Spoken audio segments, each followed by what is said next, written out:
So recently, I had the pleasure of playing the demo for Digimon Time Stranger, and if you haven't already, I cannot recommend it enough. It looks amazing.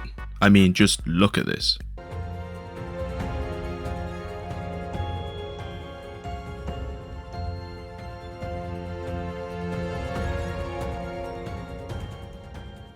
Demo itself is about 1 hour-ish long.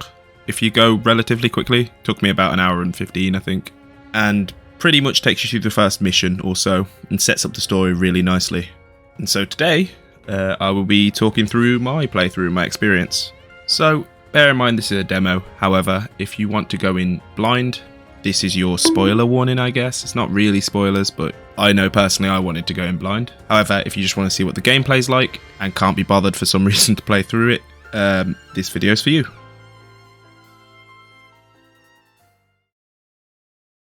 After choosing our difficulty, we're met with this Elden Ring-esque text, which talks about fate and cycles of death and rebirth, but there's not really any way to know what that means yet, so we're just going to disregard it entirely. Seems kind of serious, which is always a good sign because one of my favourite elements of the story series is their darker themes, especially to those in the World series. Though that said, both can be dark in their own ways. Anyways, we pick our boy character, name him Jake, because that's my name I guess, and on doing so, start the game.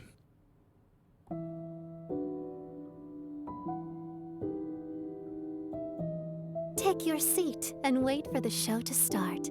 A story about the natural laws. We open with a cutscene with almost a creepy atmosphere as a purple-haired girl tells us to take a seat in what appears to be a cinema or theatre and to watch a story about the natural laws of the world, which I would imagine, based on what I've played so far, will factor into the main story quite heavily. However, what we actually get to watch in the cinema here is a pretty nicely animated little segment.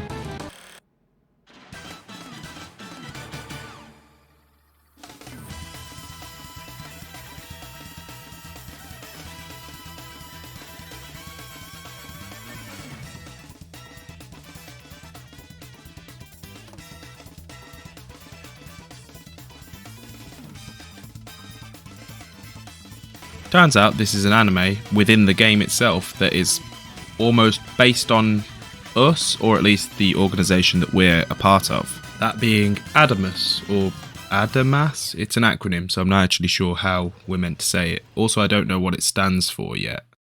Anyway, our operator, who's kind of like our boss, gives us instructions to follow some coordinates, so we pretty much do that. And it's pretty clear straight away that this is very much a Digimon Story game, if it wasn't clear already. We're back in, I believe this is Shinjuku, with the crossing. It was featured prominently in Cyber Sleuth and Hacker's Memory, that I do remember. But it looks like the graphics have been, well, given pretty much an upgrade, in my opinion. It looks very clean. When we arrive at the coordinates, we find a protest going on about a huge wall that's being put up. This wall is called the Wall of Hope, and we find out that the government never really explained why they erected it in the first place. Regardless, we have an investigation to get on with, so we make our way through the crowd and into the wall. But not before we get this gem of a line.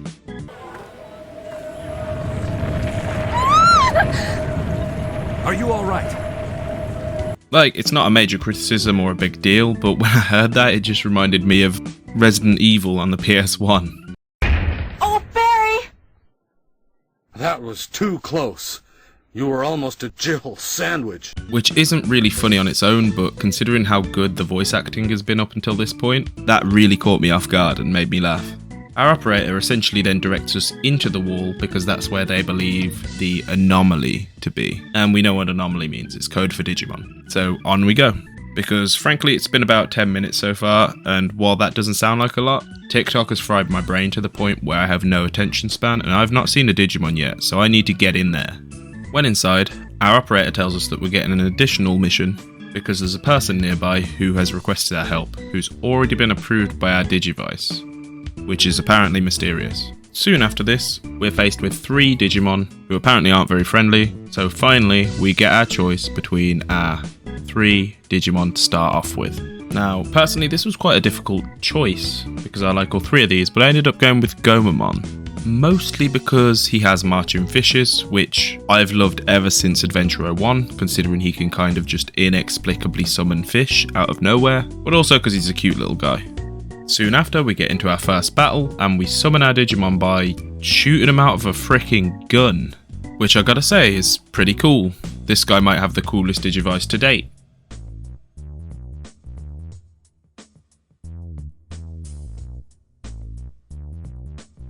The fight in itself is very similar to Cyber Sleuth. It's just turn-based, but also not strictly turn for turn. It's based on speed, I believe. And you can have up to 3 Digimon in battle at once. After defeating the other 2 Digimon, we move on a little bit and learn a new mechanic. See, apparently, your Digimon can just attack other Digimon outside a battle. And the results are pretty good.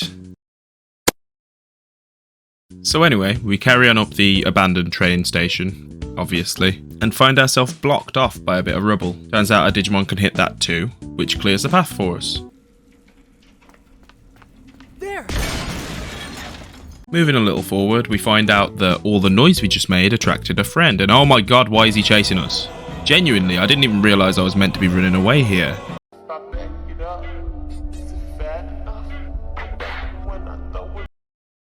I haven't felt fear like this since Crash Bandicoot 1. Hey, over here! Come on! This way! Run!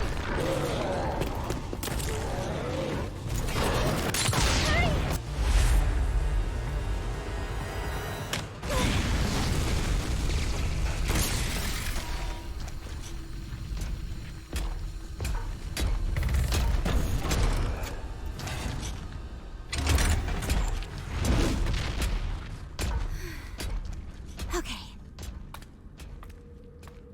Let's go. Luckily, it's only a small distance that we have to run, and we're saved in the nick of time by a stranger? Well, she seems to know us, and turns out she's the person we're here to help, who has our Digivice number, I guess? I don't know, it's kind of like a phone in this. You know, in addition to being the gun from Psycho Pass. Well, by the looks of things, she knows us, but we don't know her, but she's already kind of like a contact to us, so all I could think is, are you the time stranger?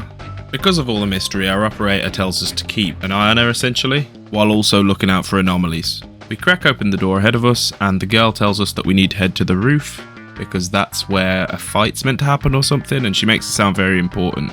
So essentially that becomes our priority. After collecting some loot that I don't really know what to do with, we press on. Upon reaching a bit of a clearing, we can see how much damage has actually been done to the building.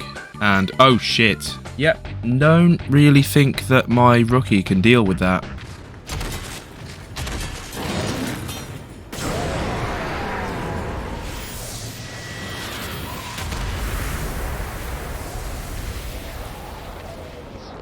But he might be able to. Yeah, this game brings in an Omnimon very quickly. We don't get to control him, but he's definitely on our side for now. Are you...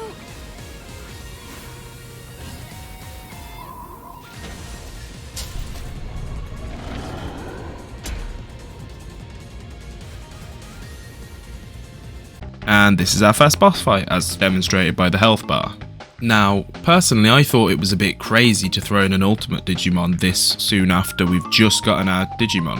You know, I don't think my Gomamon's up for it. But with the help of Omnimon, we managed to take him down. Poor Blue Metal Greymon. He was so goated in Digimon World 1, and now he's just been reduced to a cheap recurring villain, I guess. That said, he looks very cool, and I must applaud again the art style of this game. They've made the Digimon look amazing. After the fight, Omegamon, yes I will use both interchangeably, after essentially aura farming on us, jets off to the roof, and so we chase after him because apparently that's where the action is. It's also at this point that the game explains the conversion mechanic from the other story games, so we convert ourselves a Koromon.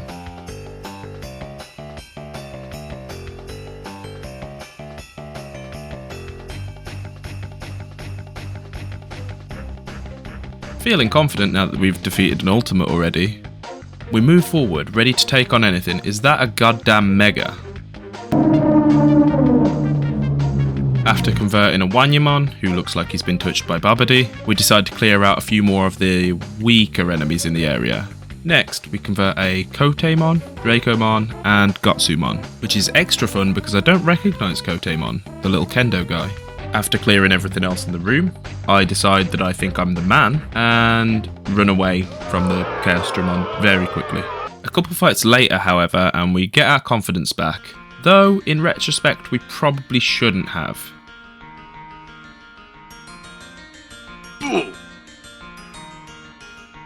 Yikes. Anyway, it's here that I learn about the running away mechanic, which we will probably be using a lot in future, and we move on. We head up a lift, into the upstairs, and after a few more fights, discover the analysis mode on the Digivice, which lets us scan for basically places we can break, or chests and stuff like that. So we move into this kind of bridge bit, and our friend, well, new friend, heads on ahead a little bit, and so naturally,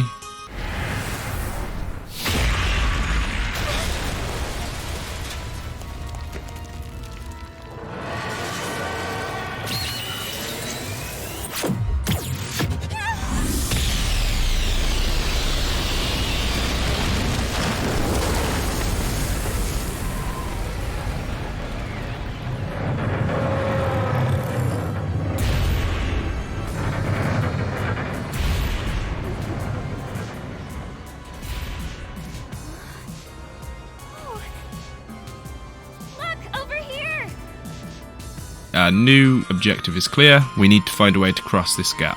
However, first, I have some notes. Like, what on earth was that? Seems a little bit above my pay grade, again, with my rookie Digimon. Regardless, we press on and find ourselves a Biomon who, while not recruiting to our team, is willing to help us after a little bit of persuasion, though is doubtful that his tiny wings can get us across the gap. Seeing it as our only chance, though, we go for it.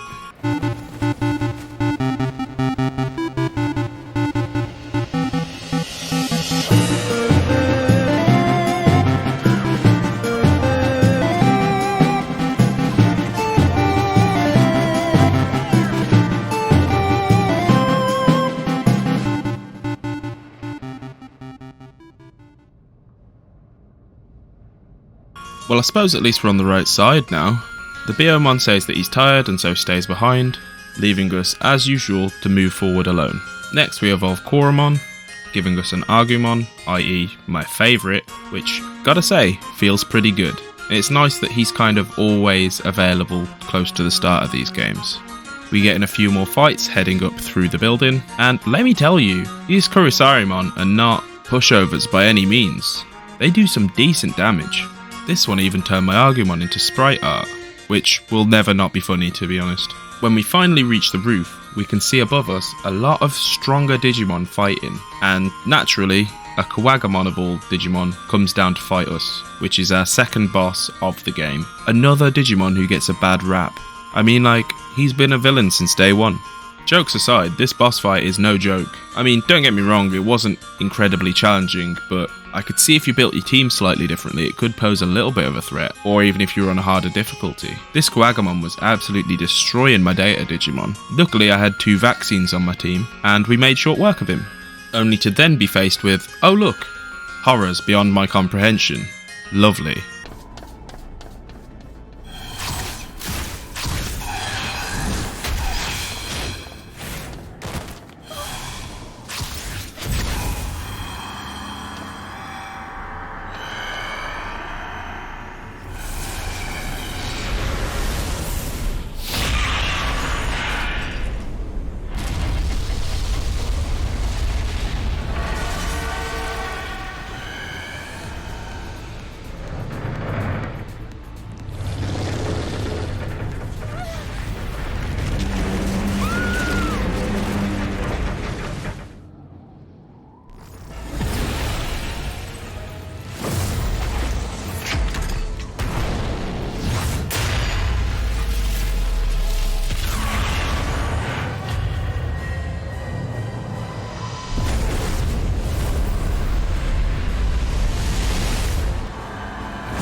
Yeah, that's right, we get saved in the last minute by giant mechanical hand out of nowhere. To be honest, I pretty much saw it coming. Anyway, large explosion ensues, and I'm left thinking two things. Number one, who put all this mech fighting in my Digimon game? And number two, what on earth is going to happen next, and how did we survive that? I guess that's three, never mind. We awaken in what I have to assume is the digital world, surrounded by a Minervamon, Coronamon, and Lunamon. They think we've come to steal the egg, which naturally we know nothing about. Lucky for us, we're about to find out, because, oh look, we've been followed by more horror, and even better, we have no signal on our Digivice, so we're all on our own. Following the ghost down to where the egg is, we learn that our protagonist has been taking lessons from Marcus Damon, and absolutely bodies the ghost, which leads to the floor collapsing and the egg falling, and us getting blamed for stealing the egg.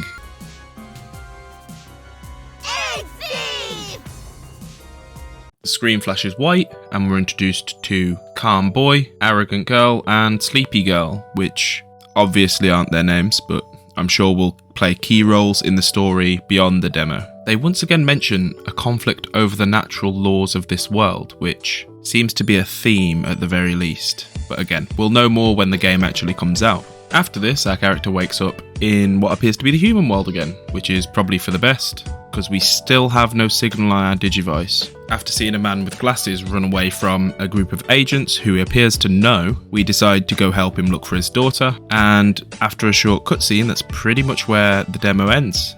Meeting one more character along the way, who's a streamer girl. Long story short, this is pretty much where it ends, so instead of going into too much detail with this mission, seeing as it's left off very much at the beginning, I think it's best to leave it at the conclusion of the prior mission where it really set everything up. With the demo being complete, I think now's the time to just speak some final thoughts on the gameplay and the game in general.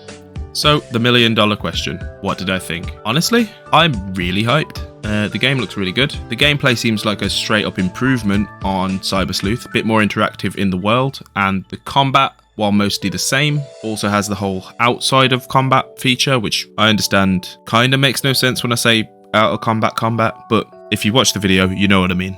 The art direction looks incredible, and again, a straight improvement over Cyber Sleuth and Hacker's Memory. I mean, we haven't seen much of like the varieties of areas yet, but if the cinematic I showed at the start is anything to go by, it looks like we're getting a lot more variety in terms of areas rather than mostly cities. So that'll be pretty cool. And we've also got kind of like a modern Pokemon type deal, where instead of getting wild battles in the, well, wild, we can actually see the Digimon like roaming about, which is quite cool. And finally, the story, and while we haven't really gotten to know much about it yet, I look forward to seeing where they take it and see if they link it in with the Cyber Sleuth world. If for nothing else, then a little bit of cheap fan service. In summary, I'm very excited for this game, and will be getting it as soon as it comes out. I will be playing it on launch. Anyways, I know this was a bit of a shorter one, but I hope you guys enjoyed. If you could or would like to, please like, comment, subscribe. It really does help with the algorithm and helps me grow as a channel. We've hit 1,500 subs, which is incredible. And to be honest, most of that is from you Digimon fans. So I guess what I'm trying to say is I really appreciate the support and would like to thank you for watching in general, because I mean, even just the views help. With all that said, please keep an eye out for my next video. It's on Digimon World Next Order and will be a sequel to my video on Digimon World 1999. If that interests you, as I say, stick around. That will be coming soon. Cool. Well, that's everything. Thank you for watching, and I'll see you next time. Bye-bye.